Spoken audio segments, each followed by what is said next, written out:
শীতের দিনে কিভাবে যে দিন চলে যায়, এই ভোর হলো আবার এই মনে হচ্ছে যে 1টা বেজে গেছে। নমস্কার, আমি রীতি বলছিলাম বরিশাল থেকে। রীতিস লাইফ চ্যালেঞ্জ স্টাইলে সবাইকে আরও একবার স্বাগত জানাচ্ছি আমার একটি নতুন ব্লগ দেখার জন্য।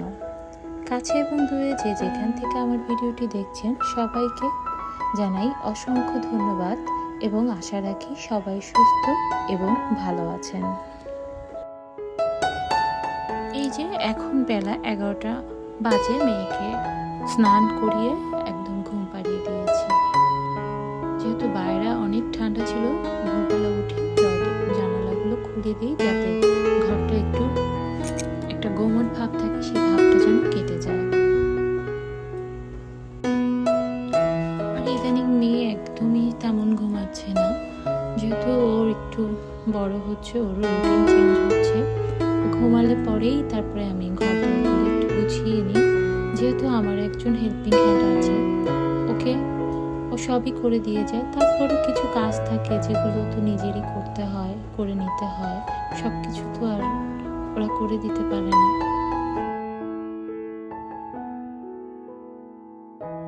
যে ঘর দুয়ার পুরো এলোমেলো করে ফেলে, একটু ছোট বাচ্চা কি করবে। ইদানিং অনেক দুষ্টু হয়ে গেছে।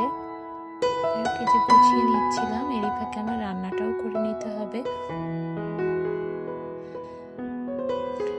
আর ঘর গুছাতে গুছাতে একটা ছোট্ট গিটার একটা পেলাম, ছোট্ট গিটার, পকেট গিটার যেটাকে বলে।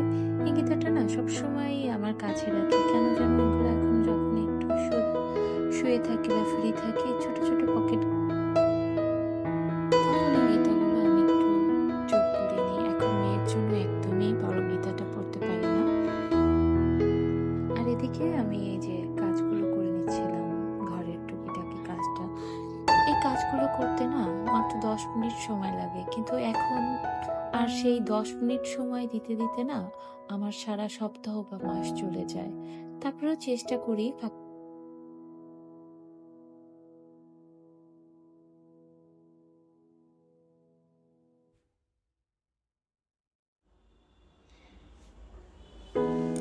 যে কাজগুলো যেন করে নিতে পারি।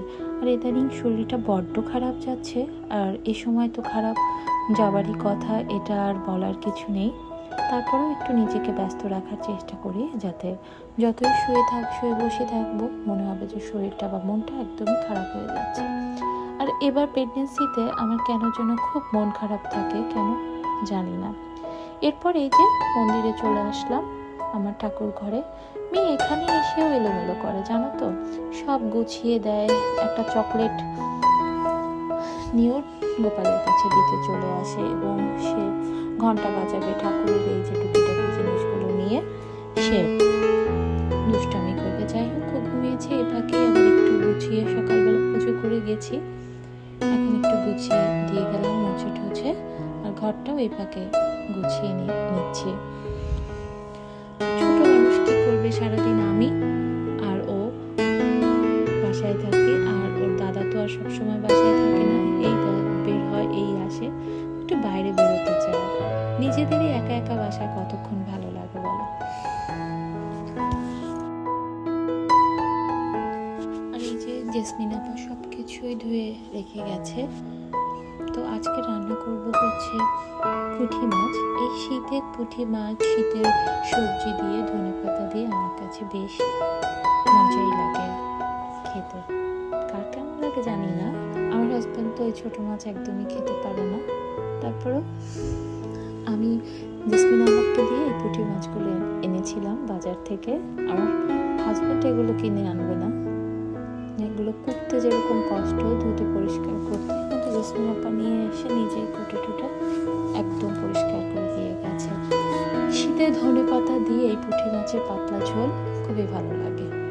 আর আমি রান্নার ফাঁকে যতটুকু থালা বাসন হয় সেগুলো আমি একদম ধুয়ে নিই, যাতে করে আমার এই দুপুরের রান্নার অনেক থালা বাসনটা না হয়। যেহেতু আমার দুপুরে কেউ আসে না কাজে, একদম সকালবেলা আসে, তাই আমি যতটুকু পারি করে রাখি।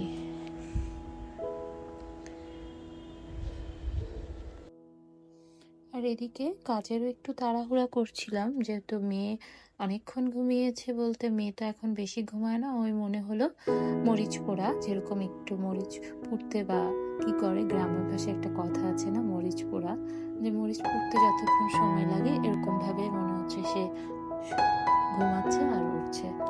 এর জন্য একটু তাড়াহুড়া করছিলাম।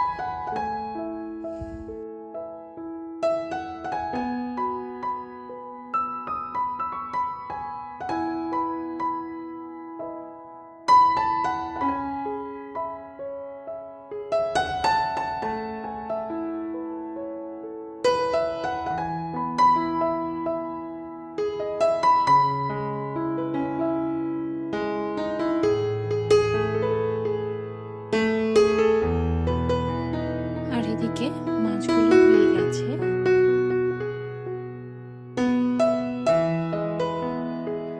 মাছে এবার ধনেপাতা কুচি বেশি করে দিয়ে দিলাম। আমার তো আরো ধনেপাতা কুচি যত বেশি হয় মনে হয় তত পুঁটি মাছের স্বাদ।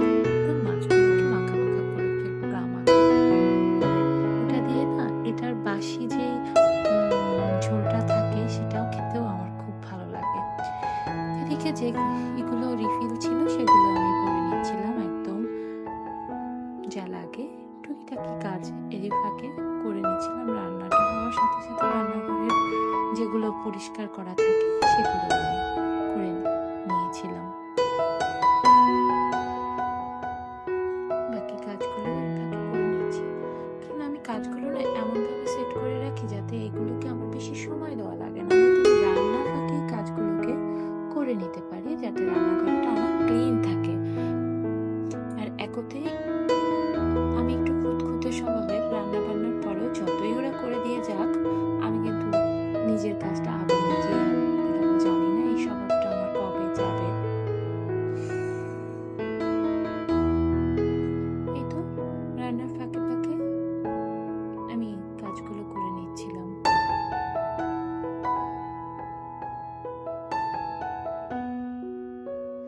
আর নিজের ঘরের কাজ তুমি নিজে যেভাবে করবে, তুমি যতই বাইরের মানুষ দিয়ে করাও না কেন, তোমার নিজের জিনিসের প্রতি, নিজের যে কাজের প্রতি একটা যত্ন থাকবে, সেটা কিন্তু তুমি বাইরের বা অন্য কাউকে দিয়ে পাবে না। এটা আমার মনে হয় সবার ক্ষেত্রেই বোধহয় সেম হয়।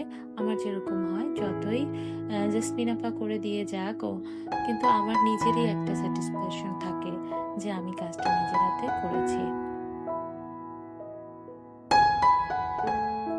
যে এই কাজগুলো করতে আমার বেশি সময় লাগে না, যা 10 মিনিটের মধ্যে আমি করতে পারি। আর এই যে আমার কন্যা মহোদয় এখানে উঠে গেছে, এখন তাকে কোলে নিয়ে আমি বাকি কাজগুলো করছিলাম। এই যে তাকে কোলে নিয়ে আমি বারান্দাটা পরিষ্কার করে নিচ্ছিলাম, ধুয়ে মুছে। কালকে যেহেতু সোমবার হচ্ছে আমি বাবা মহাদেবের পূজা করে থাকি, এর জন্য এগুলো আমি প্রতিদিনই ক্লিন করি আমার বারান্দাটা, কিন্তু সোমবার আমি একটু ডিপ ক্লিন সোমবার আমি একটু ভালো মতন যাতে সকালবেলা আমার কোনো সমস্যা না হয়। তারপরে এই যে কলপাটটা একদম সবকিছু হয়ে গেছে, দেখতে পাচ্ছি কলপাড়ের নিচটা একদম ধুয়ে ক্লিন করে দিচ্ছিলাম। হ্যাঁ, আমার কিচেনটা একটু ওল্ড কিচেন, আর আমার বাসাটাও একটু পুরনো, এর জন্য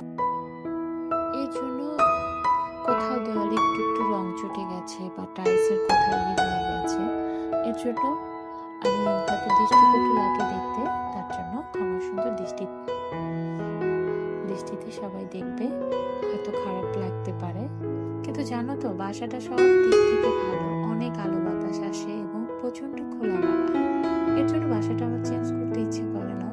আর একতেই আমার এরকম অবস্থা। এই তো রান্নাঘরের সব কাজ গুছিয়ে নিলাম।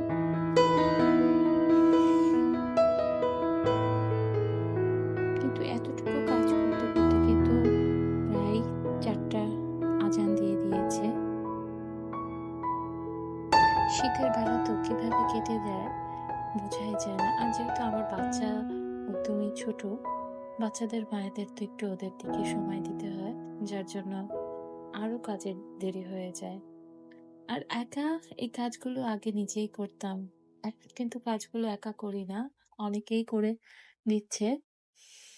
তারপরেও মনে হচ্ছে সময়ের সাথে পারছি না। এক তো শীতের বেলা খুব দ্রুত চলে যায়। আর এদিকে এই যে আমার মেয়ে আবার বিছানা এলোমেলো করে। আর কাজের ফাঁকে বলে রাখি, যদি আমার এই ভিডিওটি দেখতে দেখতে আপনাদের ভালো লেগে থাকে তাহলে অবশ্যই আমার চ্যানেলটি সাবস্ক্রাইব করবেন।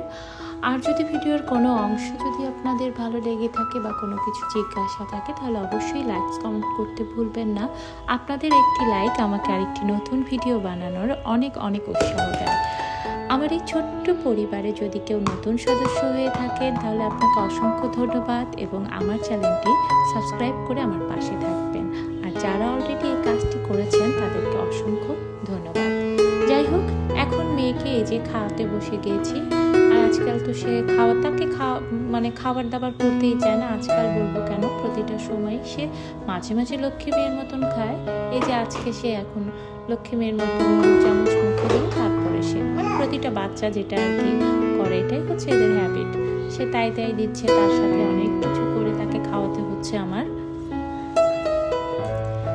এই তো, কিন্তু এখনো কিন্তু আমার খাওয়া দাওয়াটা কমপ্লিট হয়নি। দুপুরের খাবার এখন কিন্তু 4টার আজান দিচ্ছে প্রায়। এই যে মেয়েকে খাইয়ে নিজে একটু হাত মুখ ধুয়ে খেয়ে নেব। তাহলে আজকে